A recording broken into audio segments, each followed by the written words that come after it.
What's up, guys? HellaBass here. What a great event we just had on Lake Champlain. Now we're getting ready to the St. Lawrence River for the final event of the 2021 Bassmaster Elite Series and Rapala Fantasy Fishing. So this video is going to be all about recapping Champlain, getting our picks in for St. Lawrence, and draining the lake.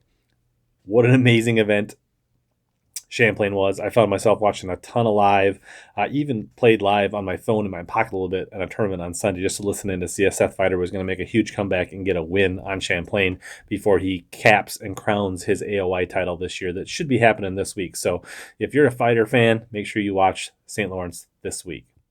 Will I have FEIDER on my team? You're going to have to stay tuned to the picks, to Bucket A, to find out if I'm going to put him on my team this week or not. Congrats to Tom Sawyer. 1,331 points. He won our Champlain League event. He's going to have some sweet swag coming from Omnia. It's going to be awesome. Don't worry if you didn't win. You can use my code down below right here, HellaBass Summer 15, and save 15% on everything Omnia has, and you'll be a winner too. Thanks for supporting the channel. Shout out to Casey Kamisic for winning our Drain the Lake on Champlain this week. We don't have prizes, but congratulations to you top three. Shout out to you, Casey, Solid Rock, and Addicted Wife for winning Drain the Lake fantasy fishing in our group. Awesome job. And overall season standings, Grand Lake Jayhawk is leading with one event to go. He's got 64-point lead over the nearest competitor. And there are several guys that definitely have a shot. So you better bring your A game, Grand Lake Jayhawk, if you're going to win the overall beat HellaBass. Now let's get to the picks. And don't forget to stay to the end for Drain the Lake. All right, quick recap on Champlain. Two really awesome picks in FEIDER and Schmidt. Got some winning and leading points for Schmidt. Lineberg was okay for Bucket E, but Kufal and Canterbury really didn't pull through. They were both sitting in decent shape after the first day, and then both slipped back. If they could have just repeated and up those bags, got me in that top 40, would have had a really strong event. Although, pretty good event. Pulled ahead of Ronnie Moore again for the season. So with one event left to go, we'll see who, Ronnie Moore or myself, end up higher in the end of the year standings. Hey, feel free to leave a comment below. Let me know how you did in Champlain and what your plans are for the SLR. Now let's get into how St. Lawrence is gonna shape up. So just a quick reminder: U.S. waters only. They can go to the lake, but we're fishing out of Waddington this year, so it's going to be a long ride. I think it's like 70 miles to the mouth of the lake from Waddington. So if you're thinking about guys who did well last year fishing the lake out of Clayton, that was a very short boat drive. This year, it's a much bigger commitment to go to the lake. And if wind plays a factor, guys may not be able to go every day. So these are all things to consider. We're also a little bit early in the year. We're a little bit closer to the spawn ending. There's probably a few fish left on beds. Just 2 weeks ago, they were all over the beds in that BP2 event. So I don't know that anybody's going to win this event fishing beds, but you know, I could see going to one or two key fish the first day and getting a couple bigs off beds and then finishing out your limit in more traditional ways. But in general, the fish just might be a little bit shallower than the last couple of years. So keep that in mind when you're making your picks. All right, Bucket E, guys that are obviously not having a great, if you're in Bucket E in the last event of the year, you're not having a great season. And you probably have no chance at making the Classic unless you win this event. This event, for the first time, the season-ending event has a win and a year-in event. So the winner of the St. Lawrence River will make the 2022 Bassmaster Classic on Lake Hartwell. Something to think about. I think there's a couple interesting picks in here. Destin DeMarion is definitely the overwhelming top pick. He'd had a pretty good tournament on Champlain. He's had okay results on the St. Lawrence River. He's definitely a smaller guy. He guides on Lake Erie. He is a pretty good pick. As my kind of backup pick, I'm going Garrett Paquette. He has two pretty high finishes. Garrett had a 14th last season on the St. Lawrence River, and he's coming off a 16th in Champlain. I think he's a pretty good pick. But my overall pick for Bucket E is Bernie Schultz. He's been really solid over the years. Out of 1 year when he had a mechanical breakdown, he's been really solid and has delivered year after year. Even being a Florida angler, he knows how to catch some St. Lawrence River smallmouth, and he catches them shallow, so that this time of year should fit his style really well. Moving on to Bucket D, I think there's a couple guys to look at. Paul Mueller did well last time. That was when he was able to fish the lake. He's had some okay events when he hasn't fished lakes. Who knows if he's really going to make the run this time. Hartman is really good on Northern Lakes. Cliff Purchase has some really good events here. As my backup pick, I'm looking at Greg DePalma. He has two top 20 finishes in his 2 Elite Series appearances on the St. Lawrence River. But ultimately, I'm going Micah Frazier. He's been super solid. Now, Micah is having kind of an off year. He's not really in position to make this year's Classic. But if he could win like he did a few years back, he has a 19th, a 5th, and a 1st on the St. Lawrence River. So look for him to have a pretty good, strong event, and I like Micah Frazier this week in Bucket D. Bucket C, speaking of Fraziers, Mark Frazier is only 10 points out of the cut.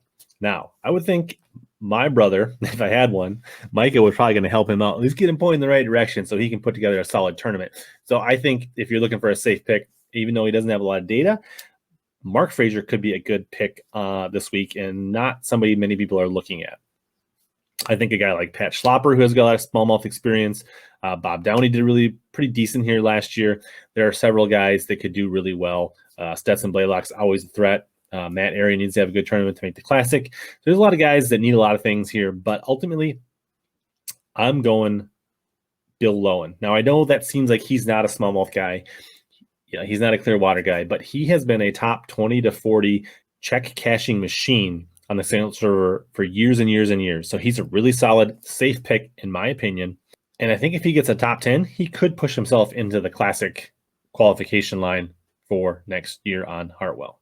Bucket B, we're getting to the heavy hitters here. There's some really good picks here. Brock Mosley almost won this tournament recently, fishing largemouth and a few smallmouth. Chap Kipkin, Scott Martin, Lester, Buddy Gross, all could be really good. Chris Zaldane, so many good picks here.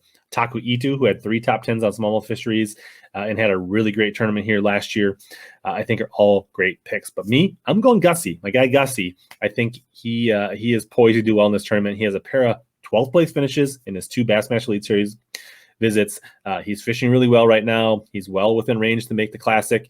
He just needs to go out and have a good event, and I think he will. I don't expect him to make a 70-mile run to the lake with his Lund, but I expect him to put some really good bags together and be right in the thick of things this week. And whether it's moping or casting a hair jig or fishing a drop shot, Gussie is well equipped to catch those smallmouth no matter what you need to do. Lastly, Bucket A. I really wanted to pick Feider this week. He's been getting better and better almost every trip to the St. Lawrence since they started going there, and it wouldn't be surprised to see him in the top 10, make the final day, even win this thing. All he needs is a top 40 to 50 finish to lock up his AOI, so I don't know that if he's going to be gunning for the win. He may be fishing a little safe, who knows, but I don't think he's the overwhelming favorite this time. I think you look at guys like Austin Felix, several other anglers. I know Lee Livesey spent a lot of time up there after they left last year and really spent some time dialing in the fish, so that's an interesting thing.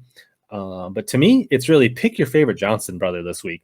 Now, the smart statistical play is probably to take Chris Johnson. He's fishing better this year. He won here before. He has a shot at winning the OI if somehow Feider has some catastrophic fail here. But I'm going to go Corey Johnson because most of you, percentage-wise, are picking Chris Johnson. So I'm going to zig when you zag, and I'm taking Corey Johnson this week. And he's my Johnson of choice in Bucket A. Around 91 pounds, 92 pounds is kind of what I'm thinking for a win and weight. I think it's going to be right around that 90-pound range. What do you guys think? Let me know in the comments what kind of weights you think we're going to see this time on the St. Lawrence for a winning weight. Now let's bump over to Drain the Lake. All right, we're going to run down this list and add them live right during the video. Based on my plan all along, I've saved some really heavy hitters for the St. Lawrence Seaway. So we are going to start things off with Minnesota's own Austin Felix. I think he's going to be awesome this week. He's coming off a really great tournament at Champlain. We already talked about Micah Frazier and why he's a good pick, putting him on there. Gussie, a lock, got to be on there. We talked about Taku Itu. He's a no-brainer this week, I think, as well. I managed to save both my Johnstons this week. So I got those heavy hitters. And then we are going to go with Paul Mueller. And lastly, my guy, Bernie Schultz, who needs to have a good tournament to get his season back on track. So that's going to be my 8 guys right there for Drain the Lake. All right, love to hear who you guys' picks are. Let me know if you think Seth or anybody else has a shot to take him down for AOI. I'd love to hear in the comments who you think is going to win SLR this week. And I hope you're all excited to watch live. If you guys want to continue to catch more big bass and suck less, make sure you catch one of these videos coming up right here.